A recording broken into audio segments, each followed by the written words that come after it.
Hi there, boys and girls. It's such a beautiful day today, and I thought that I'd read a story to you. So Miss Jennifer's now going to read one of her very, very favorite books, Horton Hatches the Egg.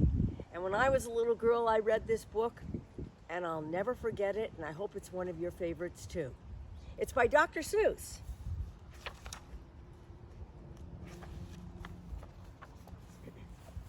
Sighed Maisie, a lazy bird hatching an egg. I'm tired and I'm bored, and I've got kinks in my leg from just sitting here day after day. It's work, how I hate it. Oh, I'd much rather play. I'd take a vacation. Off for a rest. If I could find someone to stay on my nest, if I could find someone, I'd fly away free.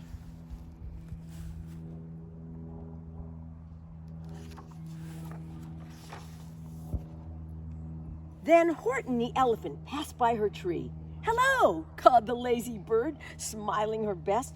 "You've got nothing to do, and oh, I do need a rest. Would you like to sit on the egg in my nest?" The elephant laughed. "Oh, I have all silly things. I haven't feathers, I haven't wings. Me on your egg? Well, that doesn't make sense. Your egg is so small, ma'am, and I'm so immense." "Tut, tut," answered Maisie. "I know you're not small, but I'm sure you can do it, no trouble at all. Just sit on it softly. You're gentle and kind. Come, be a good fellow. I know you won't mind." "I can't," said the elephant. "Please," begged the bird. "I won't be long gone. I give you my word. I'll hurry right back. Why, I'll never be missed."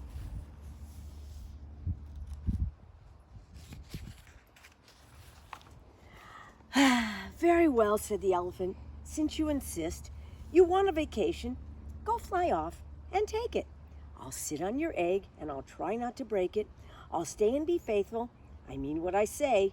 Toodaloo," sang Maisie and fluttered away.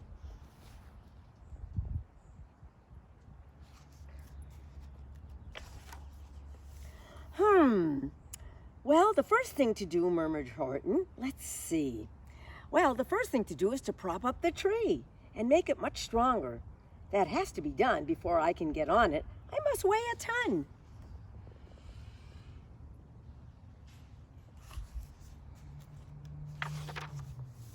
Then carefully, tenderly, gently he crept up the trunk to the nest where the little egg slept.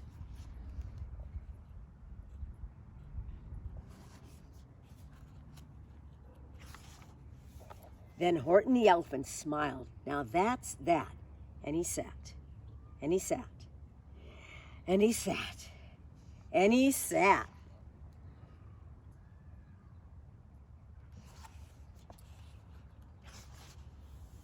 And he sat all that day, and he kept the egg warm. And he sat all that night through a terrible storm. It poured and it lightened, it thundered, it rumbled.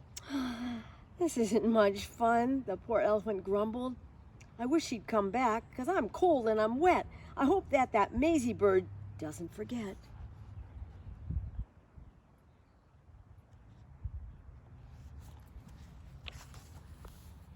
But Maisie, by this time was far beyond reach, enjoying the sunshine way off in Palm Beach and having such fun, such a wonderful rest, decided she'd never go back to her nest.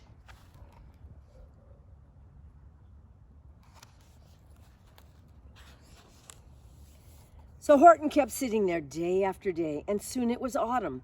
The leaves blew away, and then came the winter, the snow and the sleet, and icicles hung from his trunk and his feet. But Horton kept sitting and said with a sneeze, "Choo! I'll stay on this egg and I won't let it freeze.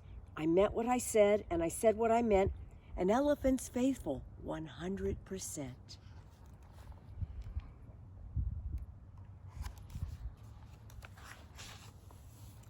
So poor Horton sat there the whole winter through, and then came the springtime with troubles anew. His friends gathered round and they shouted with glee, "Look, Horton the elephant's up in a tree." They taunted, they teased him, they yelled, "How absurd! Old Horton the elephant thinks he's a bird."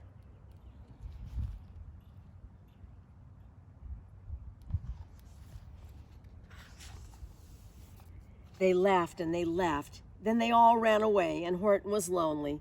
He wanted to play, but he sat on the egg, and he continued to say, I meant what I said, and I said what I meant, an elephant's faithful 100%.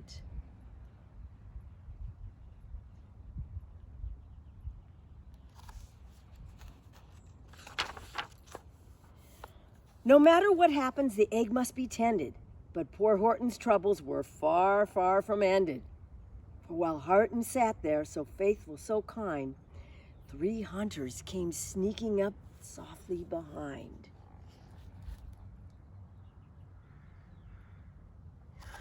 Oh no. He heard the men's footsteps. He turned with a start.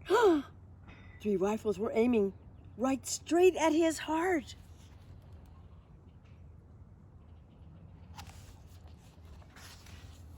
Did he run? He did not. Horton stayed on that nest.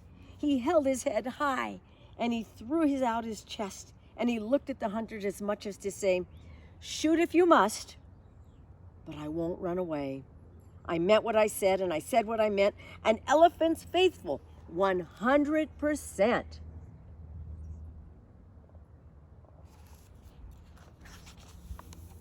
But the men didn't shoot, much to Horton's surprise.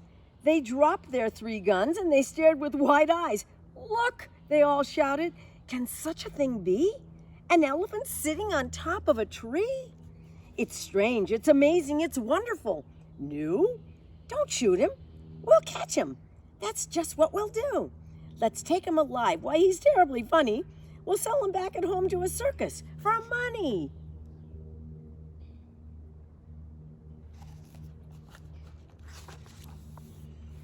And the first thing he knew, they had built a big wagon with ropes on the front for the pullers to drag on. They dug up his tree and they put it aside, with Horton so sad that he practically cried. We're off, the men shouted, and off they all went, with Horton unhappy, 100%. Up out of the jungle, up into the sky, up over the mountains, 10,000 feet high. Then down the mountains and down to the sea went the cart with the elephant, egg, nest, and tree.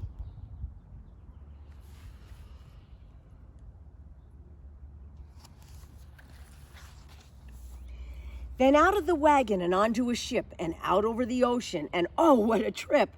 Rolling and tossing and splashing with spray. And Horton said day after day, I meant what I said, and I said what I meant, an elephant's faithful 100%.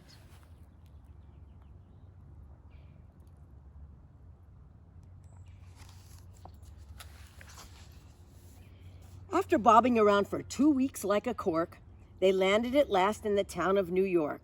All ashore, the men shouted, and down with a lurch went Horton the elephant, still on his perch, tied onto a board that could just barely, scarcely hold him. Bump! Horton landed. And then the 3 men sold him.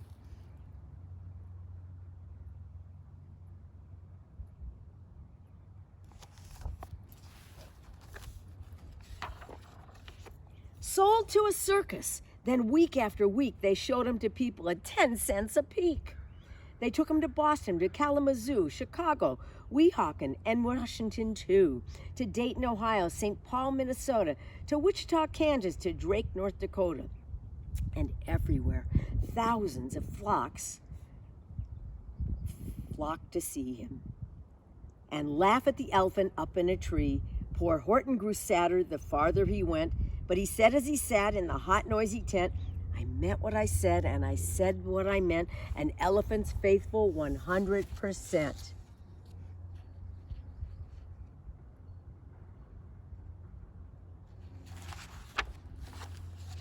Then one day, the circus show happened to reach a town down south, not so far from Palm Beach. And dawdling along way high up in the sky, who, of all people, should chance to fly by but that old good-for-nothing bird, Runaway Maisie, still on vacation and still just as lazy, and spying the flags in the tents just below, she sang out, what fun! Why, I'll go to the show.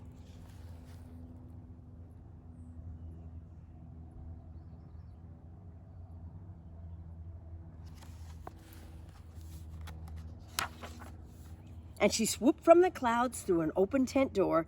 "Good gracious," gasped Maisie. "I've seen you before." Poor Horton looked up with his face white as chalk. He started to speak, but before he could talk,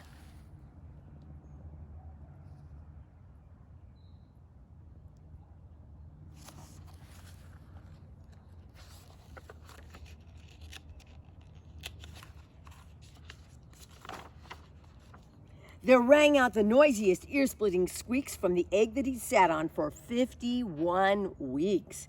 A thumping, a bumping, a wild, alive scratching. "My egg!" shouted Horton.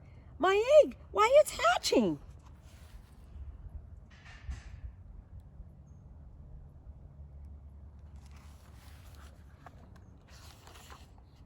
But at that very instant, the egg burst apart, and out of the pieces of red and white shell from the egg that he'd sat on so long and so well, Horton the elephant saw something whiz.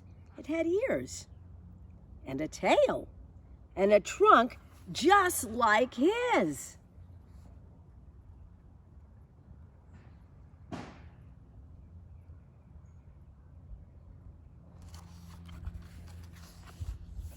And the people came shouting, "What's all this about?" They looked and they stared with their eyes popping out. Then they cheered and they cheered and they cheered more and more. They'd never seen anything like it before. "My goodness, my gracious," they shouted. "My word, it's something brand new. It's an elephant bird." And it should be like that. Because Horton was faithful. He sat and he sat. He meant what he said, and he said what he meant.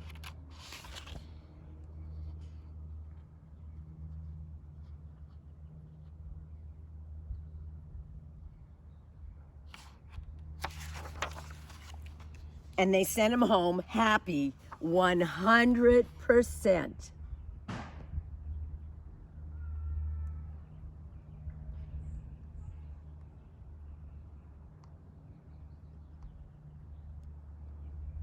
What a wonderful story today, boys and girls. And I hope that you're all having a wonderful time at home with your families. And I hope that next week we'll read another story with you. And don't forget, wash your hands. Bye. See you next time.